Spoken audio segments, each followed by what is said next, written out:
اللہ تبارک و تعالیٰ قرآن مقدس میں ارشاد فرماتا ہے وَمَا خَلَقْتُ الْجِنَّ وَالْإِنسَ إِلَّا لِيَعْبُدُونَ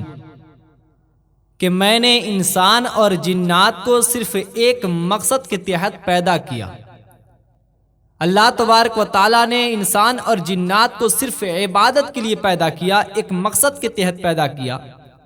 لیکن انسان دنیا میں آ کر اپنے مقصد کو بھول چکا ہے، اپنے مقصد کو فوت کر چکا ہے۔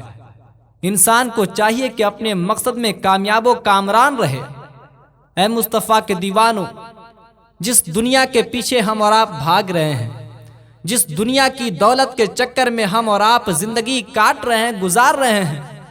یہ دنیا اور دنیا کی دولت صرف ایک دھوکہ ہے۔ حضرت موسیٰ علیہ السلام کا دور ہے۔ حضرت موسیٰ علیہ السلام اپنے دروازے پر ٹیک لگائے بیٹھے ہوئے ہیں، کیا دیکھتے ہیں کہ ایک شخص آتا ہے، سورج نکلنے کے بعد، سورج طلوع ہونے کے بعد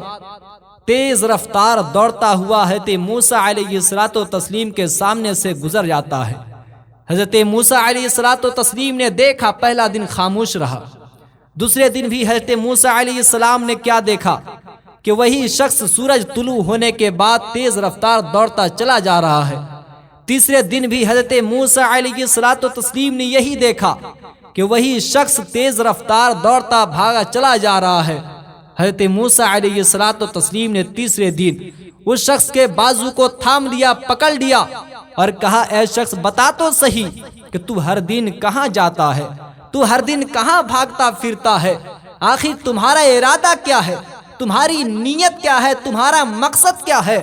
اس شخص نے کہا، اے اللہ کے کلیم، اے اللہ کے نبی، اے موسیٰ کلیم اللہ علیہ السلام، یہ جو ہمارے سامنے ہماری فرچائی ہے، یہ جو ہمارے سامنے ہمارا سایہ ہے،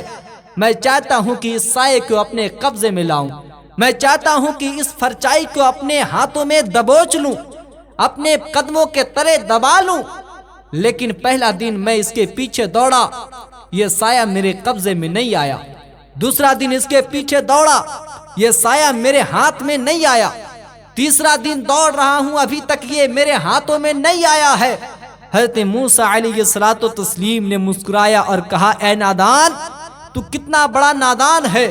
ارے یہ وہ فرچائی ہے جو فرچائی تمہارے قبضے میں آنے والی نہیں ہے، یہ وہ سایہ ہے جو تمہارے ہاتھوں کے دبوچنے میں نہیں آ سکتا ہے۔ اس لیے ایک صورت تمہیں بتاتا ہوں کہ آج جس طرح تو اس سائے کے پیچھے پیچھے بھاگ رہا ہے، اگر تو اس عمل کو اختیار کر لے گا، اگر تم اس صورت کو اپنا لے گا، تو پھر یہ سایہ تمہارے پیچھے بھاگتے ہوئے نظر آئے گا۔ اس شخص نے کہا، موسیٰ کلیم اللہ، اے اللہ کے نبی بتائیں تو صحیح،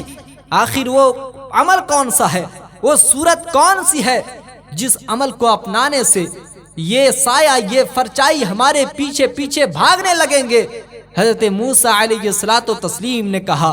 کہ اے شخص، جب سورج طلوع ہوتا ہے تو تم سورج کو پیچھے کر کے سورج کے آگے آگے بھاگنا شروع کرتا ہے، اس کی وجہ سے یہ تمہاری فرچائی تمہارے آگے آگے دوڑتی ہے، تمہارا سایہ تمہارے آگے آگے دوڑتا ہے اور اسے تم قبضہ میں نہیں لا سکتے ہو۔ لیکن اے شخص، ایک صورت اختیار کرو، ایک عمل اپناؤ کہ جب سورج نکلے تو اپنے رخ کو چینج کر لو، اپنے رخ کو بدل ڈالو اور اسی صورت کے جانب اپنے چہرے کو پھیر کر کے تم دوڑنا اگر شروع کرو گے تو یہ سورج تمہارے سامنے ہوگا، سورج تمہارے آگے ہوگا اور یہ تمہاری فرچائی تمہارے پیچھے ہوگی، تمہارا سایہ تمہارے پیچھے ہوگا۔ اس طرح یہ سایہ تمہارے پیچھے پیچھے بھاگتا ہوا نظر آئے گا۔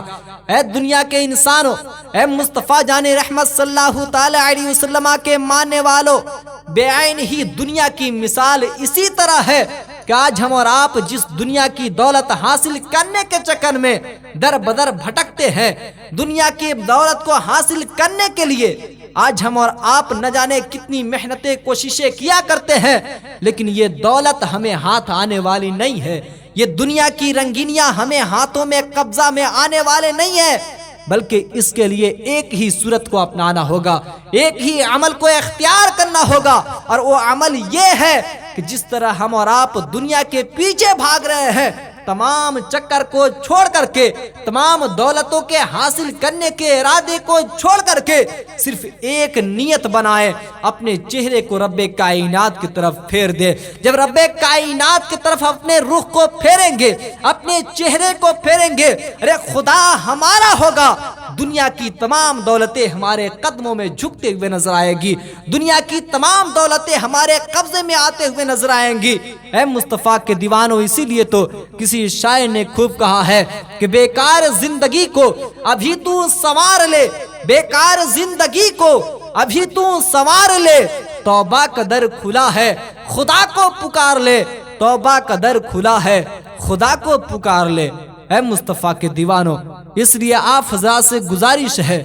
ایک نصیحت کے طور پر کہ اگر دنیا کی دولت حاصل کرتے ہیں تو کریں، لیکن اس دنیا کی دولت حاصل کرنے کے لیے سب سے پہلے رب کائنات کی امداد لے، رب کائنات کی مدد لے، رب کائنات کے بارگاہ میں اپنے سروں کو جھکائیں، تب انشاءاللہ تبارک و تعالی یہ دنیا کے مال و دولت بھی ہمیں اور آپ کو کام آتے ہوئے نظر آئیں گے، ورنہ یاد رکھیں یہ دنیا کی دولتیں ہمیں کام دینے والی نہیں ہیں۔ بس ایک ہی شعر پڑھتا ہو کہ بیکار زندگی کو ابھی تو سنوار لے، بیکار زندگی کو ابھی تو سنوار لے، توبہ کا در کھلا ہے خدا کو پکار لے، توبہ کا در کھلا ہے خدا کو پکار لے۔